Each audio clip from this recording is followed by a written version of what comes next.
Hola, buenos días, estimados estudiantes.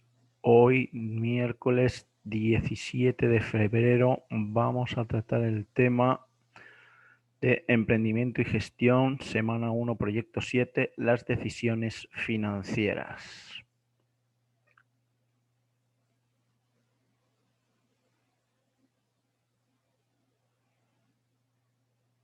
Como siempre, vamos a iniciar con la destreza, ¿no?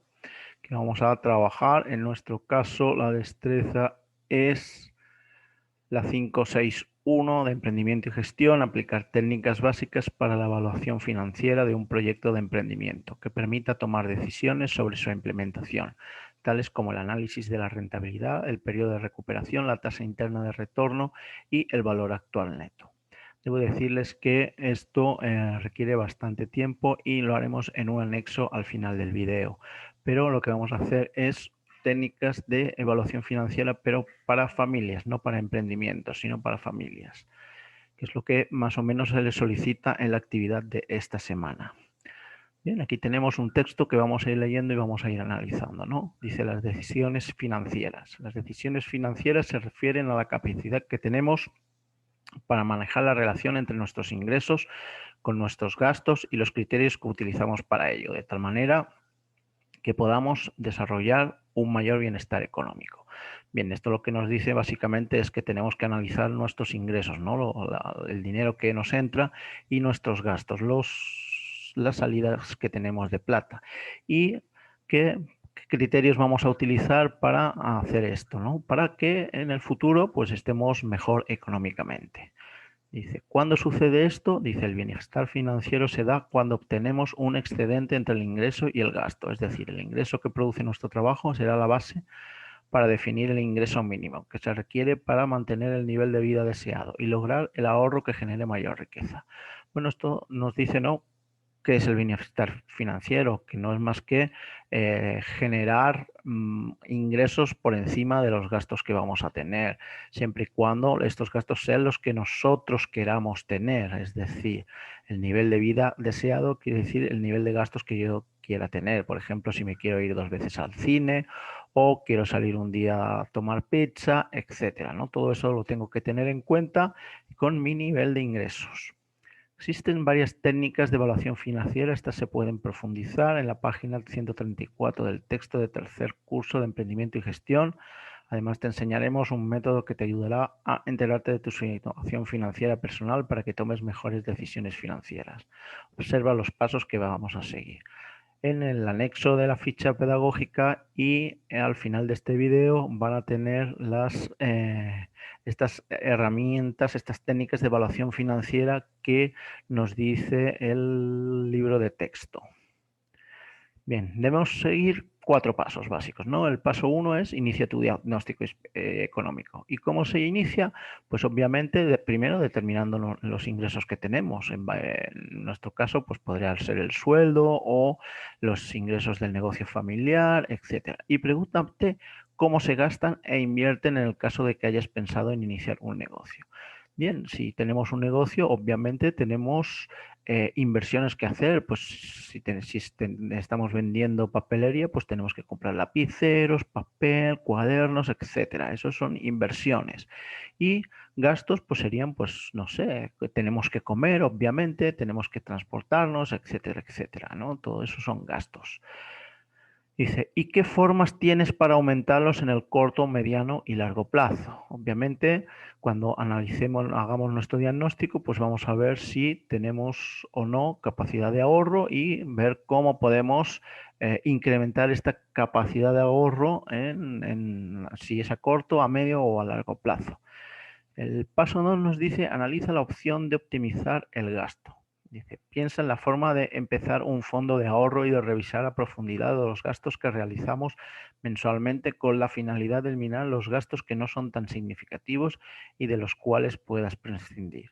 Esto quiere decir que hemos de ir analizando un gasto por gasto, ¿no? Para ver si es necesario realizarlo o no. Por ejemplo, a lo mejor en los gastos de alimentación tenemos cosas como dulces o otras cosas que no son importantes y que podemos prescindir de ellas. Lo mismo puede suceder con la ropa, ¿no? Con la ropa que compramos.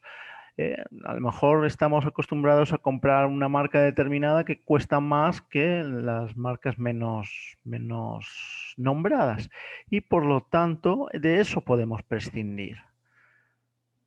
Dice, para ello analiza lo que realmente necesitas. Debes evitar la tentación de comprar diferentes cosas. Siempre piensa en lo que vas a comprar. Te puede servir en un futuro y qué pasaría si no lo adquieres.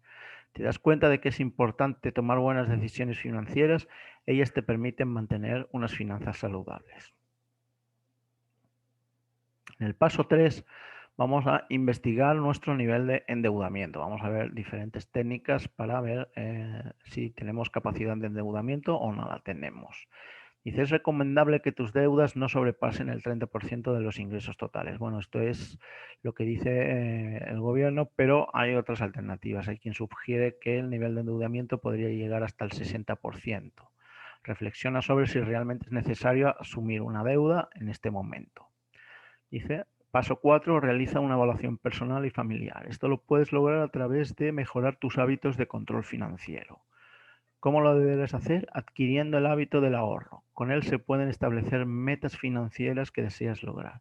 El contar con un sistema de ahorro es posible a través de tu trabajo y siempre considera la opción de incrementarlos con aportaciones adicionales, que no solo sean producto del descuento de tu salario, sino a través de guardar una cantidad mensual en una cuenta de ahorro. Solo así dispondrás en poco tiempo de un capital de inversión.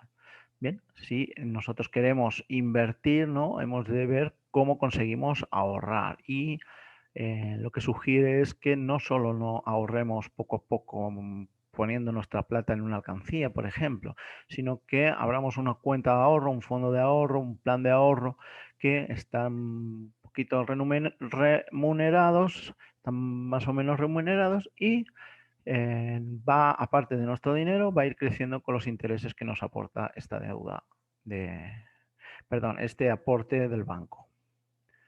Bien, seguir los pasos anteriores te ayudará a optimizar tus recursos y a lograr tus objetivos financieros. Estos te otorgarán seguridad económica tanto a corto como en el futuro. Por ejemplo, para conocer los valores futuros que obtendrás de una inversión, deberás revisar y realizar los cálculos del valor del dinero en el tiempo que constan en la página 142 del texto de tercero de bachillerato, ¿no? Esto también lo veremos al final, cómo se calcula el valor del dinero. Y bueno, básicamente lo que nos dice, ¿no? Es que tenemos que, bueno, vamos a indicar aquí qué es el corto plazo. El corto plazo sería todo lo que va a suceder vista a un año. El medio plazo está entre 2 y 5 años y el largo plazo ya va a partir de 5 años.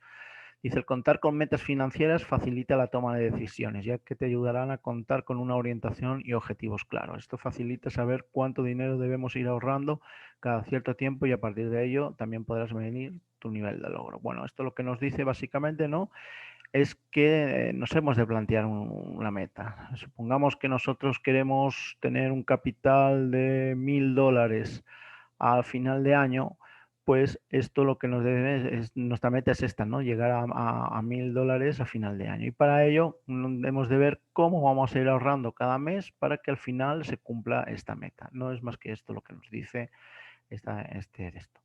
¿Cuál es la actividad que tenemos que realizar? Dice, bueno, pues desarrolla en tu cuaderno los 4 pasos de evaluación financiera expuestos en el texto anterior. Para ello utiliza tu información financiera familiar y responde la siguiente pregunta. ¿La situación financiera familiar le permitirá adquirir una deuda y realizar ahorros mensuales?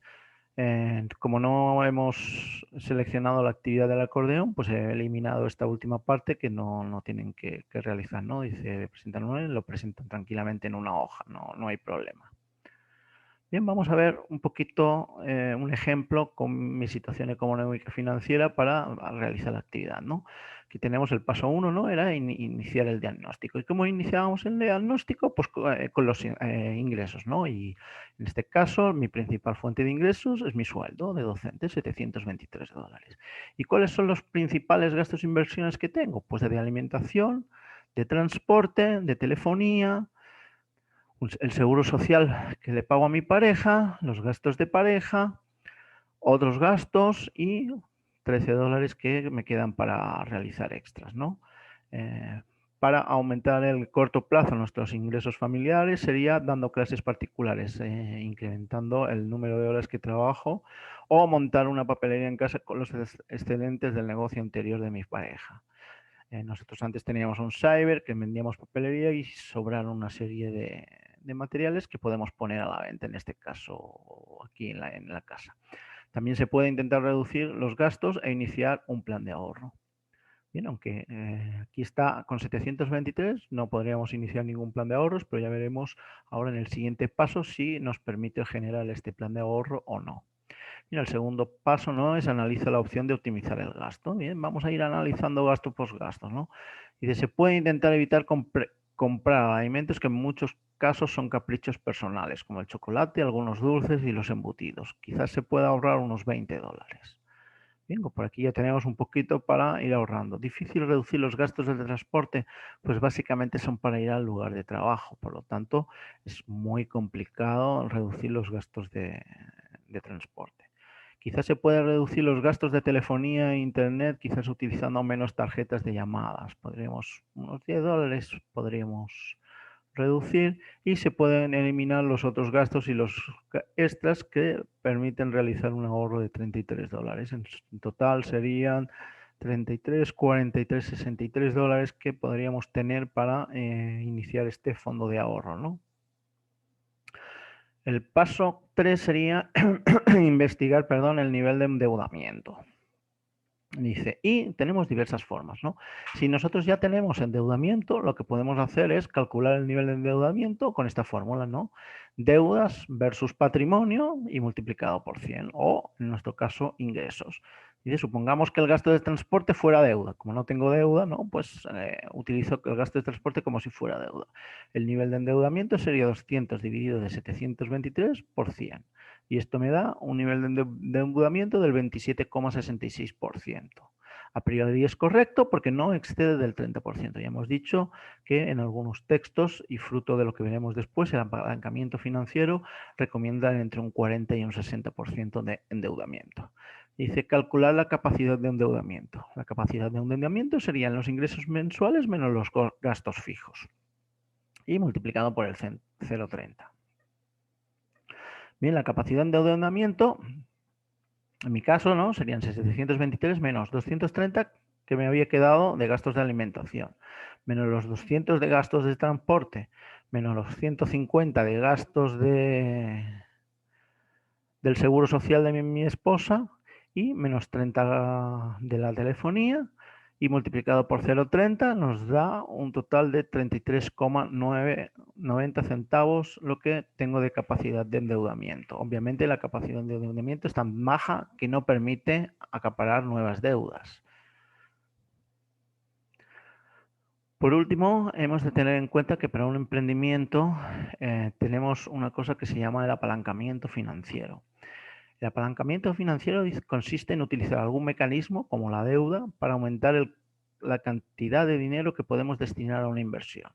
Es la relación entre el capital propio y el realmente utilizado en una operación financiera. ¿Esto por qué es importante? Es importante porque gracias al apalancamiento financiero logramos invertir más dinero del que realmente tenemos. De este modo podemos obtener más beneficios o más pérdidas que si hubiéramos invertido solo nuestro capital disponible. Una operación apalancada con deuda tiene mayor rentabilidad con respecto al capital que hemos invertido. Esto quiere decir que si yo adquiero deudas para invertir en mi negocio, pues obviamente voy a obtener más beneficios, ¿no? También puedo obtener más pérdidas, pero siempre será más bueno para los beneficios. Dice, el apalancamiento financiero lo podemos calcular, ¿no?, como las deudas sobre el total de los activos, o 1 o 2 puntos valor de la inversión versus los recursos propios invertidos. Y esto me da un apalancamiento. Ya digo que el apalancamiento recomiendan que esté entre el 40 y el 60% del nivel de la empresa que hemos invertido. Bien, el paso 4 sería realiza la evaluación personal y familiar. La evaluación personal indica que con nuestro nivel de gastos no estaríamos en disposición de ahorrar, pero después de la reducción de gastos existiría un sobrante de $63 que nos permitiría un ahorro para poder tener un capital de inversión. Este remanente se puede poner en fondos de ahorro remunerados. implementar el pequeño negocio de papelería también permite incrementar el nivel de ahorros que tendríamos. Bien, vamos a ver un anexo para emprendimientos, ¿no? Esto para aquellos que tengan pensado realizar un emprendimiento, pues vamos a ver algunas técnicas, ¿no?, de evaluación financiera. Bien, dice, lo primero que tenemos, las técnicas principales de evaluación financiera que nos propone el texto, ¿no?, son las siguientes. Son la rentabilidad sobre ventas, el retorno sobre la inversión, el periodo de recuperación de la inversión, el valor actual neto y la tasa interna de retorno, ¿no? Vamos a ver esta última porque es un poco compleja y existen calculadoras que le permiten a usted calcularlas, ¿no? Dice, bien, ¿cómo vamos a aplicar las técnicas para la evaluación? Con las proyecciones financieras. Las proyecciones financieras es lo que esperábamos obtener, ¿no?, en un plazo de medio plazo, por ejemplo, 5 años. Dice, y son la base, ¿no?, estas técnicas para decidir si hemos de realizar el emprendimiento o no lo hemos de realizar. Bien. La primera es la rentabilidad sobre las rentas. Obviamente, si no hay rentabilidad sobre ventas, no vamos a implementar eh, un negocio, ¿no? Aquí tenemos, ¿no?, cómo se hace. Es el promedio ponderado a nivel de ventas de cada uno de los periodos que se analiza, ¿no? Aquí tendríamos, es el promedio ponderado sobre el nivel de ventas de cada uno de los periodos que se analiza. ¿Cómo lo vamos a calcular? Pues calculando la utilidad neta dividido por las ventas y multiplicado por 100. De esta manera, para el primer año, ¿no?, tenemos que 13.858 es la utilidad neta, aquello que nosotros vamos a ganar fuera ya de todos, fuera de impuestos, de costos, de gastos, etcétera. Para ello hemos realizado o vamos a realizar unas ventas de 101.250. No olviden que esto es a futuro, esto es a futuro. Estos son todo previsiones, son proyecciones financieras. Con esto me va a dar un 13,69%. Bien, aquí tengo para cada uno de los años, obviamente, el 2014, el 1972, el 1918 y el 18. De este saco un promedio, 18,33% es el promedio de la rentabilidad sobre ventas que yo tengo. Por lo tanto, esto es lo que es importante. Y esta herramienta me indica que el promedio de rentabilidad de las ventas es del 18,33%. Es decir, la ganancia promedio por las ventas que se ha realizado en el emprendimiento es del 18,33%, lo que constituye una utilidad atractiva.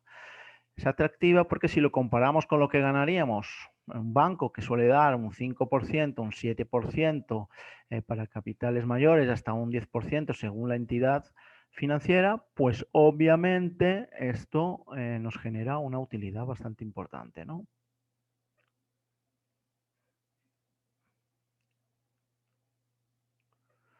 Bien, otra técnica, ¿no?, que tenemos, ya voy a borrar, perdón, un momentito.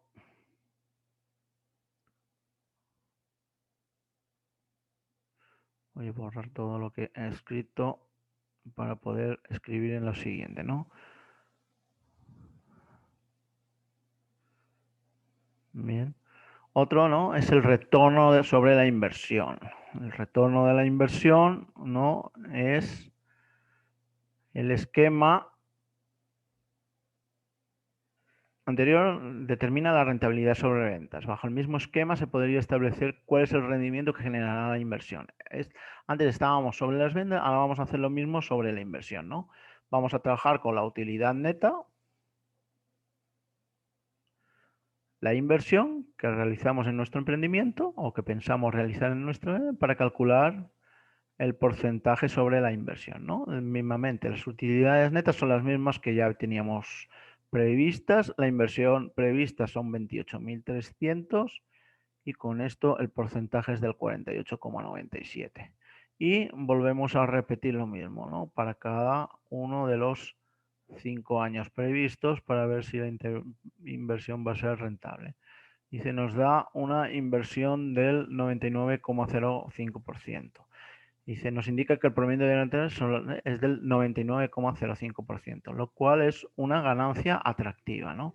Aquí tenemos otro caso, ¿no? Donde la ganancia es del 18,70% y obviamente en este caso nos resulta muy atractivo. Este caso casi que nos recupera rápido y este pues tardaríamos mucho en recuperar. Dice, para determinar si el porcentaje es atractivo no se realiza en comparación con la tasa de interés que paga el banco. Es decir, el banco suele pagar un 5% anual, pues nosotros determinaríamos, ¿no?, si son atractivos, pues en función de compararlos con este 5%. Y a esta comparación la llamamos costo de oportunidad, ¿no? El costo de oportunidad es lo que dejamos de ganar si invertimos en otro negocio. Bien, otra de las técnicas, ¿no?, es el periodo de recuperación de la inversión. Yo no puedo invertir y no recuperar mi inversión, ¿no? Necesito recuperar esta inversión. Y muchos emprendedores requieren conocer en cuánto tiempo recuperarán la inversión, cuánto tiempo recuperaremos nuestra inversión. Dice, para ello se determina el número de periodos que se necesita para recuperar la inversión inicial, ¿no? Lo vamos a hacer en número de periodos que vamos a tardar en recuperar nuestra inversión. Y la metodología es sencilla, ya que se suma el dinero que se va proyectado ganar en cada año, es decir, los flujos promedio futuros, hasta que la sumatoria cubra el aporte de capital, ¿no? Es muy utilizada por mí, mide la utilidad del proyecto en términos de plazo y no considera el costo del tiempo, del dinero, etcétera, ¿no? Dice, para el cálculo, aquí tenemos... Perdón, no veo bien. Dice, para el cálculo se requiere el monto de la inversión propia del emprendedor y los flujos de fondo mensuales, ¿no?, o anuales del proyecto. Considerado esta información, se puede calcular el periodo de dos formas, mediante el cálculo promedio en flujo anual o haciendo el análisis mensual. Aquí tenemos el promedio de flujo anual, ¿no? Se utiliza cuando existe solamente información de flujos anuales. Y tenemos que se calcula de esta manera, ¿no? Aquí tenemos cómo vamos a calcular el periodo promedio de la inversión, es la inversión inicial sobre los flujos promedio futuros, ¿no? Dice, y aquí lo tenemos, ¿no? ¿Cuál era nuestra inversión? Nuestra inversión la tenemos aquí, eran 28.300. Y vamos calculando los flujos que vamos a ir teniendo a lo largo de los 5 años, ¿no?, para ver cuánto tiempo necesitaremos para calcular nuestro promedio, ¿no?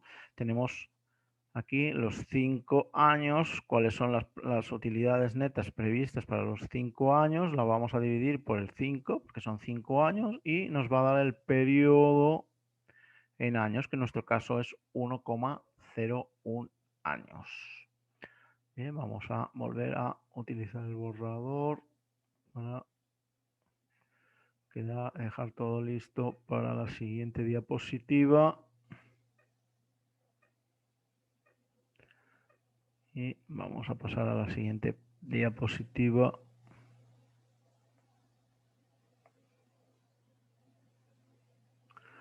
Bien, por último nos queda la última diapositiva, ¿no?, que nos habla sobre el análisis mensual de flujo de fondos, ¿no? Si tuviéramos nosotros los beneficios o el flujo de fondos que vamos a ir teniendo cada mes, ¿no?, pues, perdón, cada mes, pues podemos calcular al final en qué mes nos va a dar, ¿no? Y determinar cuándo va a ser cuándo vamos a tener, perdón, hoy...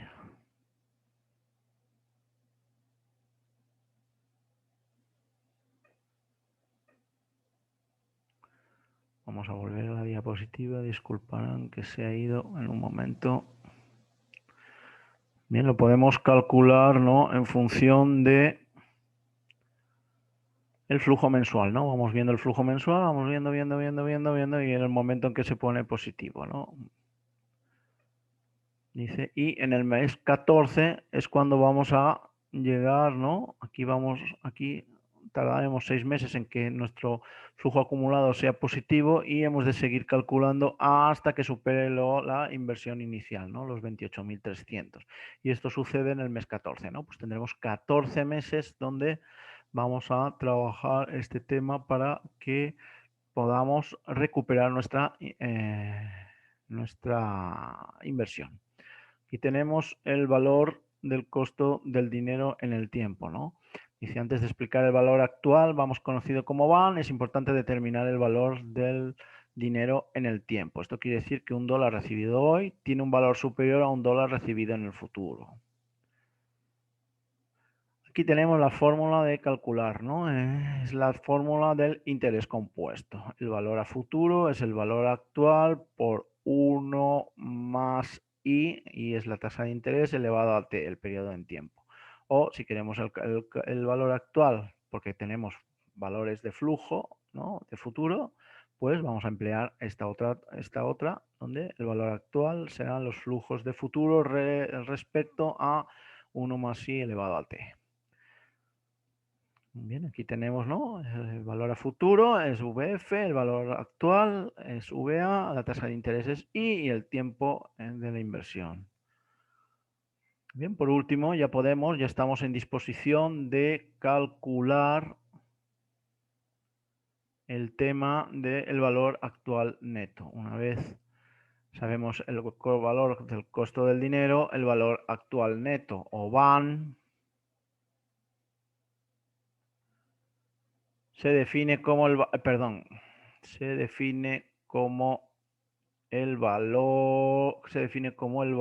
que tienen en la actualidad los diferentes flujos de fondos futuros de un proyecto, considerando la inversión inicial. Por lo tanto, es la sumatoria aritmética de los egresos e ingresos actualizados del proyecto de inversión. Para ellos, lo que se hace es traer a valor presente todos los flujos, ¿no? Yo aquí tengo los flujos proyectados, ¿no? Menos 28.300 de inversión, el año 1, el año 2, el año 3, etcétera. Bien, aquí tengo el periodo en tiempos, ¿no? El primero, la inversión, se realiza durante el año 0, el primer año T1, el segundo año T2 y así sucesivamente hasta T5. Y vamos calculando con la fórmula anterior, ¿no? El valor actualizado. Recuerden, con la fórmula esta del BA es igual a BF sobre 1 más I elevado a T, vamos calculando los valores actualizados. Y con ello vemos que el valor actual neto sería de 95.238 dólares. Como es positivo, se asegura que este proyecto arroja rentabilidad superior a la esperada por los dueños, 12%. En el caso de que fuera cero, no quiere decir que las utilidades sean cero, sino que la inversión realizada está generando la misma rentabilidad que el costo de oportunidad.